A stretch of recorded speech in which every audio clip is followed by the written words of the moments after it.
I found out my husband was cheating on me, and he begged me not to end our marriage for the sake of the kids, but that's too bad because he ended up inside of his ex-wife in front of our daughter. Posted by u/Thorbludia. My husband, 40M, and I, 34F, have been married for 4 years. I came into my stepdaughter's, 16F, life when she was 10. Both she and my stepson, now 12M, were somewhat neglected and had behavior issues when I met them. My husband and his ex aren't bad parents, but he travels a lot for work and she is a bit flighty and self-indulgent. My stepdaughter and I hit it off really well, and I love both my stepkids.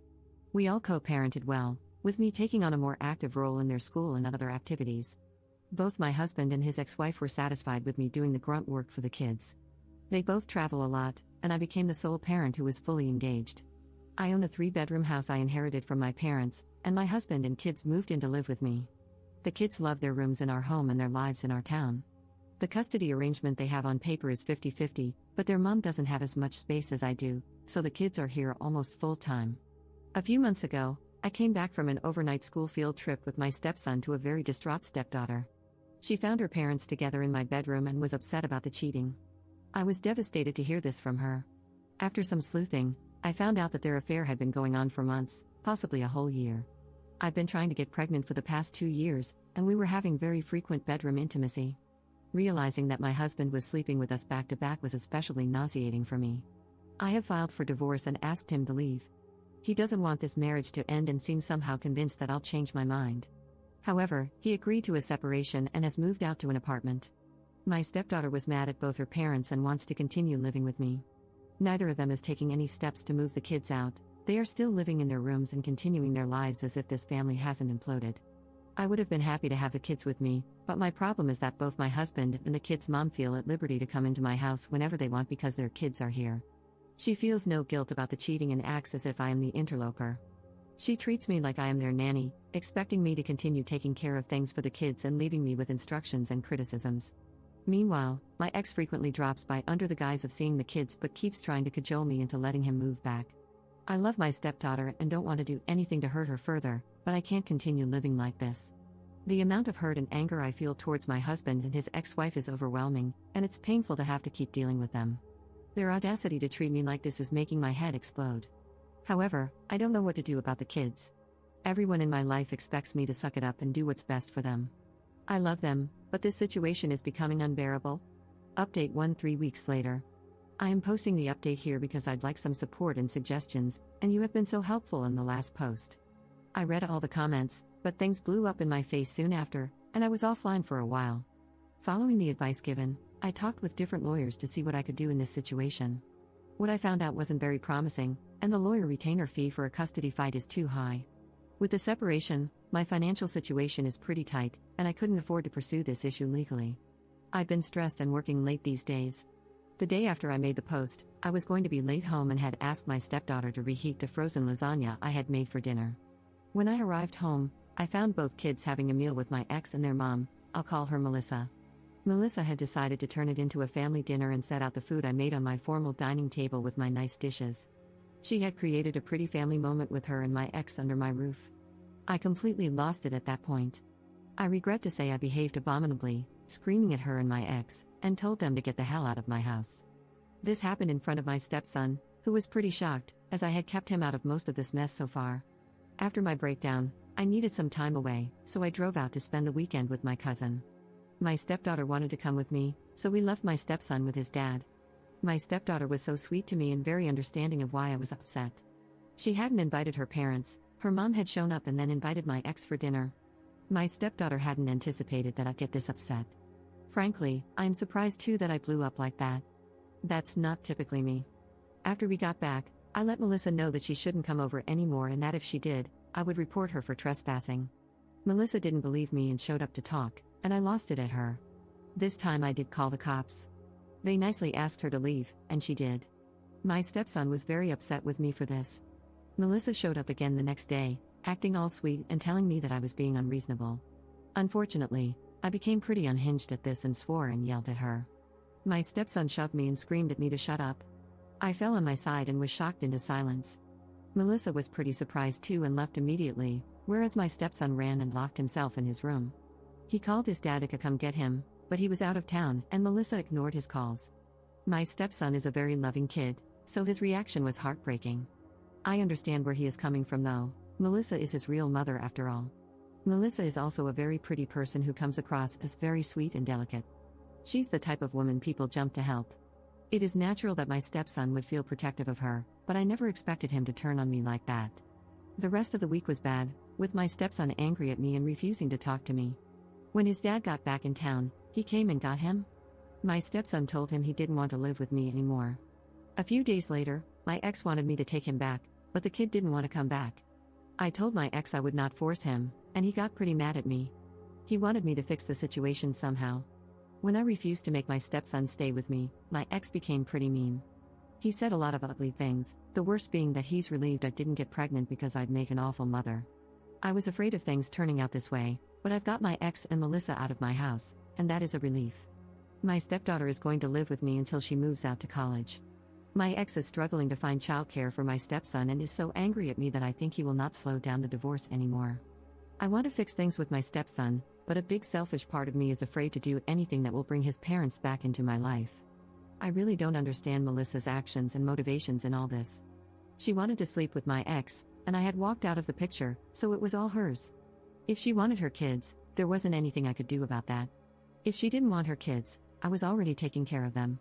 But she kept violating my boundaries with a smile on her face and acted all surprised that I was not happy about this. Right now, neither she nor my ex wants to be the daily parent to my stepson, but he is angry at me enough that he doesn't want to choose me. I feel so crushed about that. Update 2 weeks later. Nothing of consequence has happened on the legal front since my last post. Emotionally, it has been a lot of ups and downs. A lot of people messaged me suggesting that I should let my stepdaughter go and that it's not healthy to have her staying with me. That may be so on paper, but it's not something I want to do. I met my ex a few years after my parents passed away. I was very close to them, and they passed away one after the other. I suffered from a lot of depression from grieving. My boyfriend at that time dumped me, and I lost a lot of friends. When my ex and I started dating, I was coming out of my sadness but was still very lonely. My stepdaughter and I became each other's support very quickly. She felt neglected by her parents and had resentment towards them, and I suppose she loved the attention I gave her. I found her to be a loving kid, and I enjoyed bonding with her. My stepson and I were close too. While he loved his mom, I did kind of assume that he was closer to me. One of the resentments my stepdaughter held against her parents was that they were uninterested and dismissive of her extracurricular activities, which led to her failing in some areas she was very passionate about.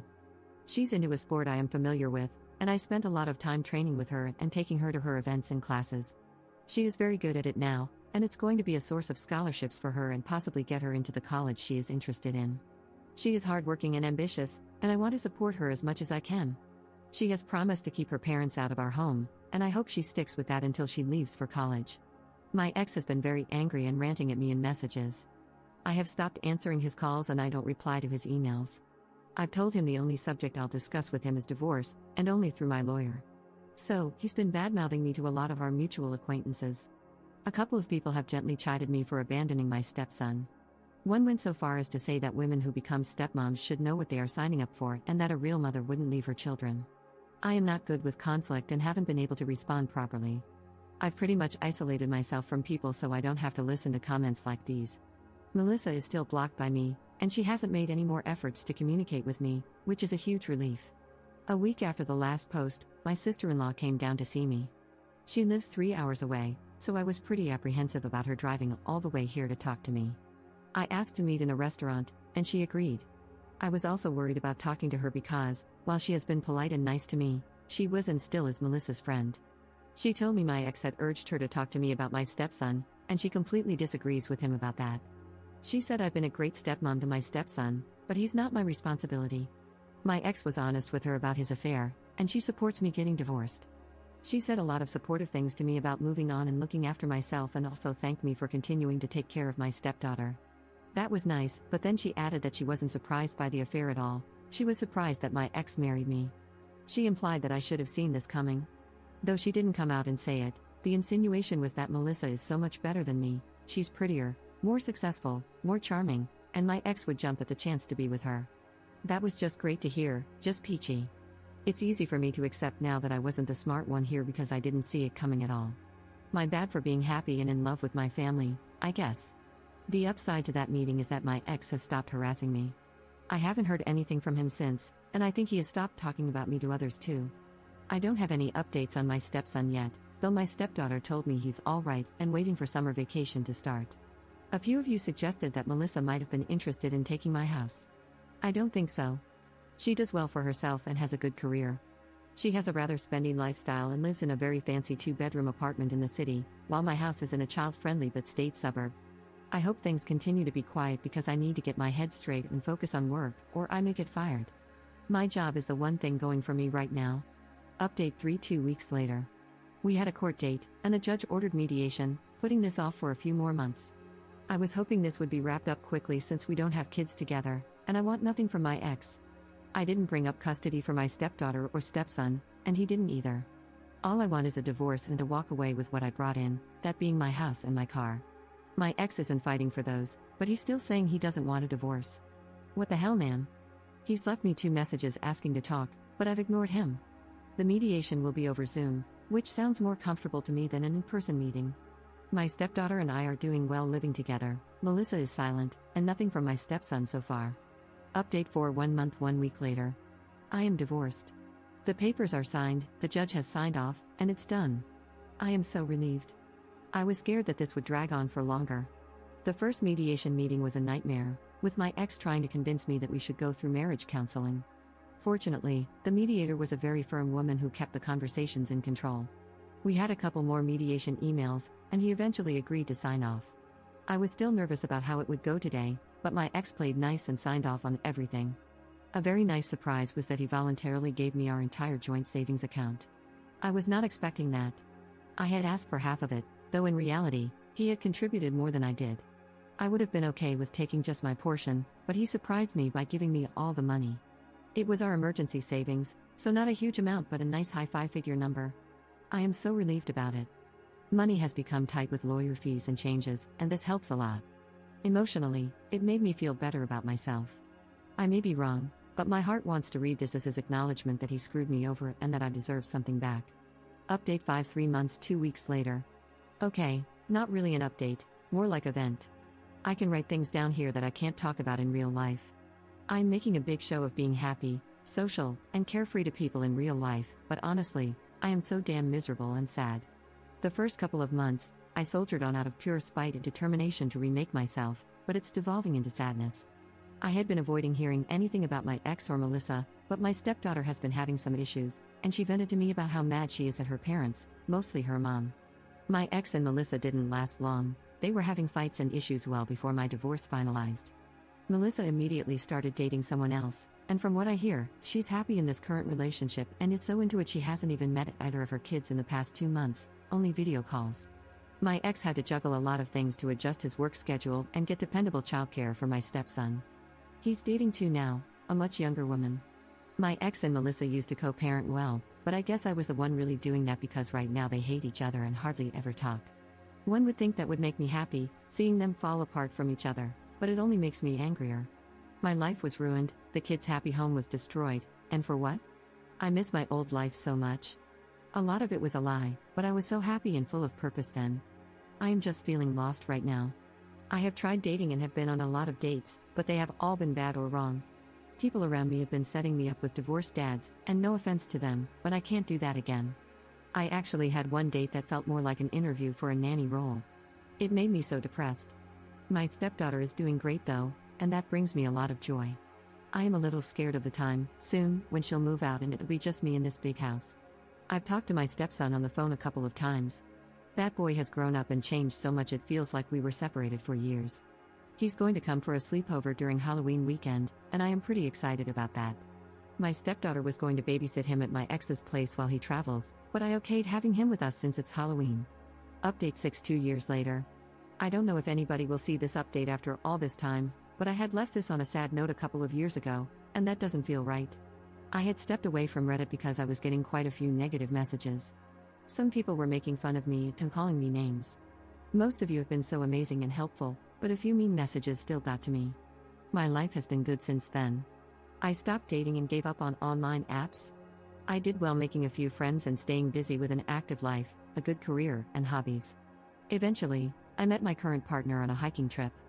My daughter has been a constant ray of sunshine in my life, and we are very close.